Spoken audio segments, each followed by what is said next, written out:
According to the World Health Organization, WHO, the number of people with diabetes has risen from 108 million in 1980 to 422 million.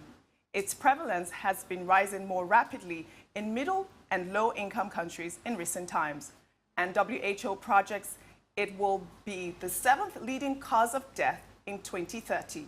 Our guest today, Dr. Misbah Oleolo, is an endocrinologist with over 20 years work experience at the NHS. He is an alumnus of the Royal College Physicians of Ireland and Royal College Surgeons of Edinburgh. He is also the medical director at Maxi Super Specialty Centre, a unique healthcare facility promoted by the Reddington Hospital Group. He will be telling us about the preventative measures for diabetes to ensure we don't become a statistic, and also how to increase access to healthcare through his new app. Hello, Doctor. Hello. Welcome to the morning show. Thank you. Thank you for joining us today. And thank you for having me. Okay, so for the benefit of our viewers, as an endocrinologist, what do you actually do? Right, so I look after the spectrum of diseases that affect hormones. So endocrinology is the study of hormones and the effect they have on the body. Okay, so it's the study of hormones and the effect that it has on the body. That's Correct. right. And my job is to look after people who have conditions where they have hormonal disorders, and try and bring that back to as normal as possible. Okay. So with diabetes, that is talking about the blood sugar level being high in a person. That is also your job, trying to regularize the blood sugar level, right? That's right. How is that achieved? Or how can that be achieved? So there are two facets to it. The first, obviously, being the patient themselves, empowering the patient to understand what they need to do, because every consultation with me is time limited, but the patient lives with themselves forever, and therefore they need to be empowered to know what to do. So the first facet of my job is to educate people and empower people so that they know what to do to control their disease. The second is to teach them lifestyle choices that might help improve their condition. And then finally, there is the interventional, which includes drugs, supervised dietary modification, and then screening for complications, so that well before they develop complications, we are actually able to detect a trend and arrest that trend before it deteriorates. Okay, so diabetes has become widespread, and in most instances, it is genetic. How can you educate our audience, our viewers, on how we can really keep it on check, and how do we prevent this from happening, or taking care? How do we take care of ourselves if it is genetic? Okay, so the first bit that we need to be very clear about is that 80 to 90% of diabetes actually is not genetic. It is not genetic? It is not genetic. Okay. So you can divide diabetes broadly into two types. Okay. That's a gross oversimplification, but you can divide diabetes into two types. Okay. Type 1 diabetes, where either as a result of a viral infection or for an unknown cause, the pancreas, which is where the insulin is produced, becomes the part of it that produces insulin is damaged, and as a consequence there isn't enough insulin production. So that's called type 1 diabetes, and people will require insulin.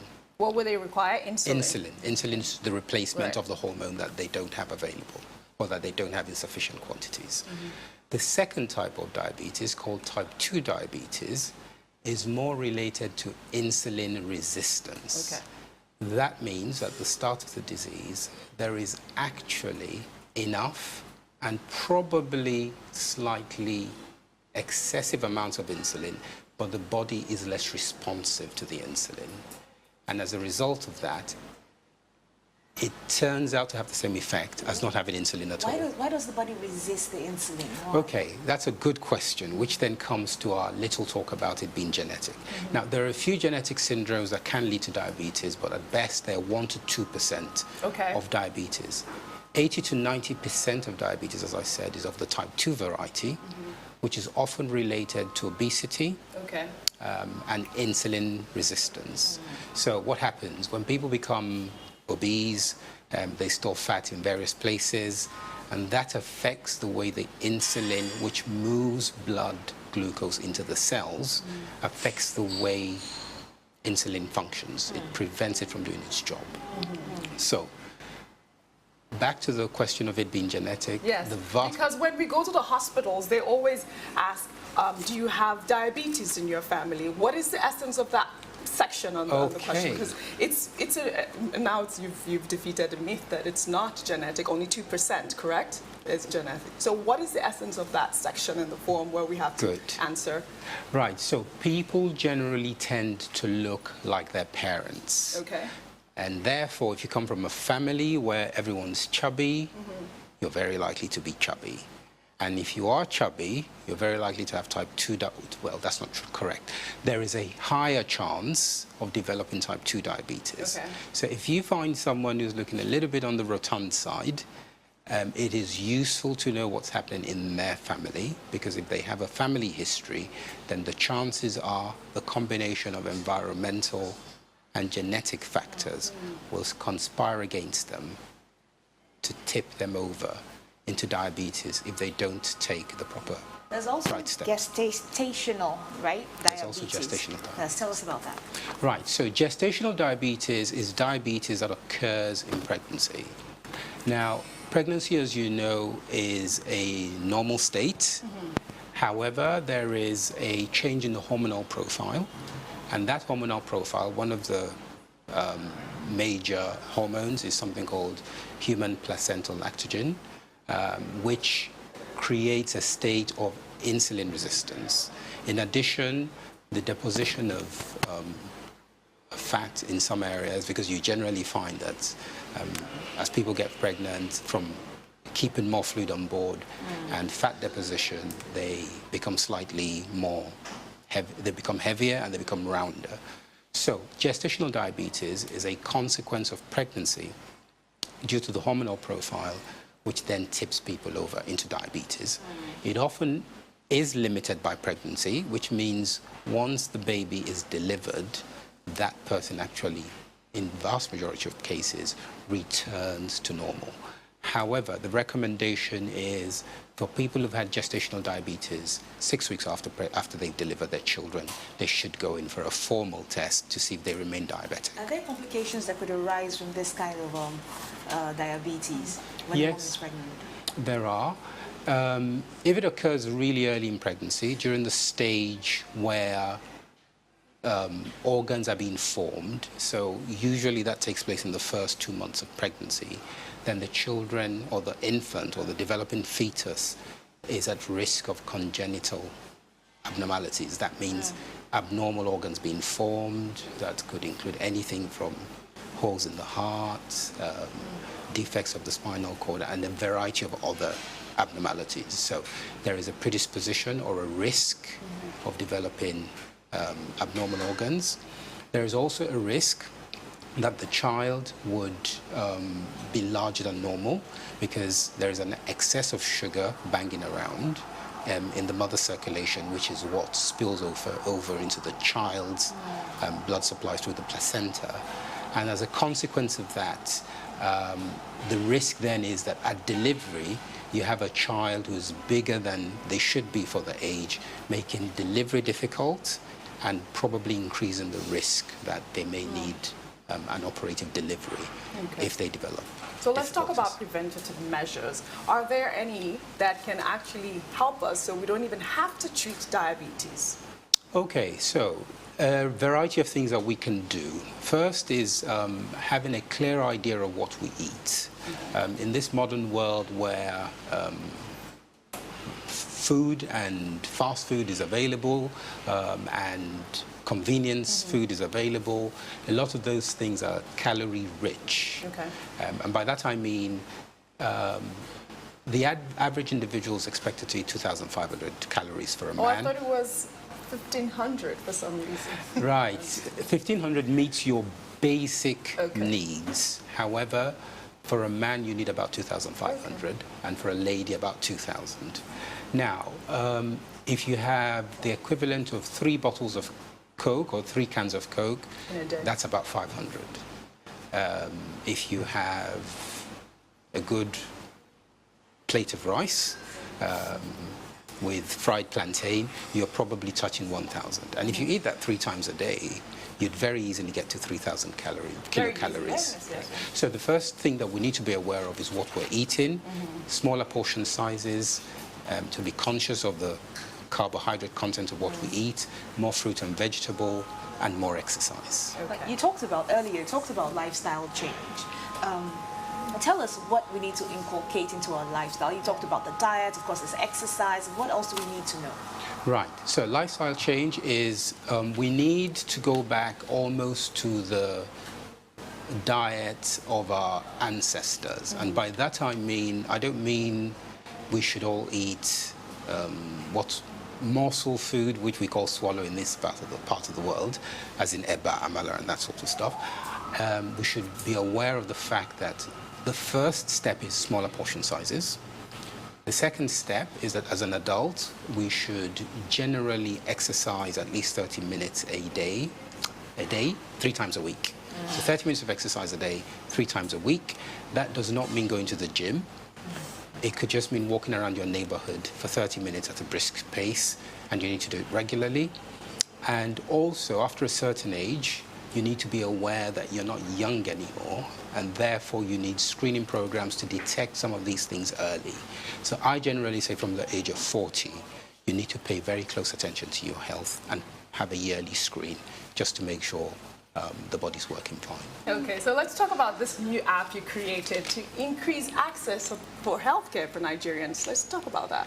Right, so the app is called HiDoc. Okay. It is a health engagement and interaction platform that's based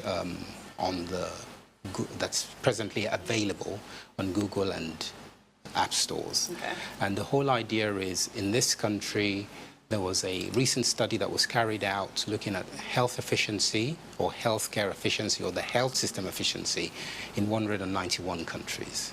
Now, Nigeria has the largest economy in Africa, but you'll be surprised. Nigeria was number 187. That means we are only better than 4 countries in the world. Wow. And those countries are the Democratic Republic of Congo, Sierra Leone, Burma, and Central African Republic.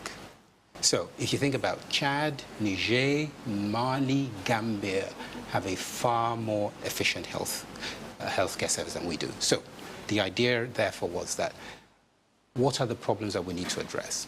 There is a technical deficit in the sense that the World Health Organization recommends 1 doctor to 600 patients. In Nigeria, it's somewhere between 1 to 4,000 or 1 to 6,000. Wow, that's huge. And we're still losing doctors. And we are still losing doctors. And if you consider that it takes 5 years to train a doctor, in Nigeria maybe 10, it will take mathematically about 100 years for us to have the correct number of doctors. So given that, what is the solution? The mobile phone penetration in Nigeria is about 150 million GSM lines, of which about 10%, so about 15 million, are smartphones. Therefore, why can't we put your doctor in your pockets? Why can't we make it convenient for people to contact their doctors? Why is that important? The vast majority of hospital attendances, 80% actually, are for things that don't require hospital admission. Okay, like CPR and things like that. CPR right? is extreme. Let's take simpler things. Yes. Many people go back to the hospital because they need a medication refill. So they might be on regular medication, say they jump in. So from Awolowo Road, you're going to Reddington, you're caught in traffic. It's an hour of time that you should be spending at work. Okay. You get to the hospital, there may be some waiting time. Why can't you pick up your phone? Your doctor knows what prescription you're on. He checks and confirms you're the right person. He's got your details. He's got your photo. If you record your blood pressure at home, we can store it on the app. If you do any monitoring at all, it can be stored on the app. You can therefore have a telephone video consultation with your doctor. Okay, so once you have that, how do you get that medication delivered to the patient?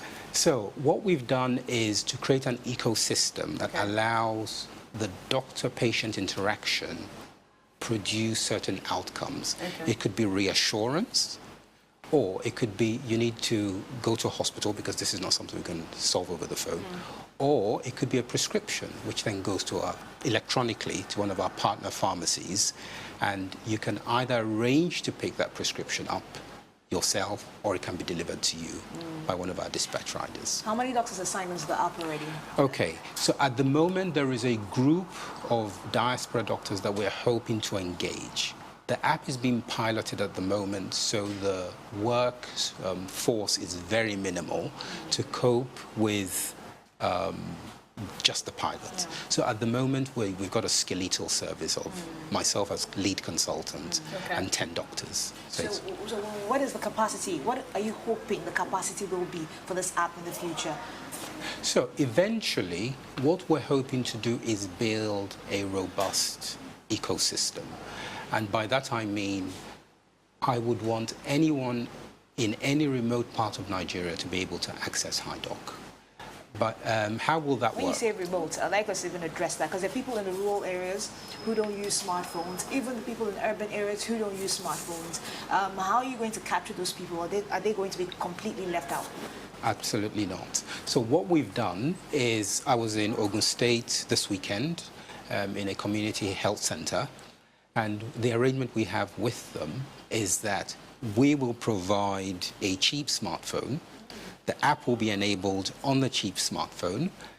It would be, you can bundle it in such a way that it is only used for the app or only used for emergency calls. Now, if you then have a farmer who doesn't speak any English, provided there is a community health officer, a nurse, or a doctor available, they can serve as their intermediary to come through to us. So you don't need to speak the official language, you don't need to be fluent in English. As long as there is someone who understands in your community what you're saying, they can serve as your intermediary through the app. You know, with the things you've said, you also talked about how dire our health situation is in Nigeria, healthcare situation is in Nigeria. How are you hoping this app can make things better? 1 doctor to 400 patients. In 2-3 years from now, what will the statistics be? Okay, so we will not be able to, we have to be realistic and to say that we will not be able to solve all the problems, but we will be able to increase access. And if that means we can open up access to another 5 million people through the app, because what we're hoping to do is it's going to be available in all states, and as long as it's got a reach that meets the needs of that state, I think that is a start. Okay, so what do hospitals need to know, or how do they sign on to this app? So we have different levels. We've got the individual program where I, as Misbah Oleolo, can enroll. We've got corporate enrollment. Okay. We've got hospital enrollment, because one of the uses of the app, for example, is in Lagos, which is probably one of the best served areas of Nigeria, there aren't a lot of intensive care consultants. Okay. So you have a patient, say, for example, in an intensive care facility in Ikorodu, and the only consultant is on Victoria Island.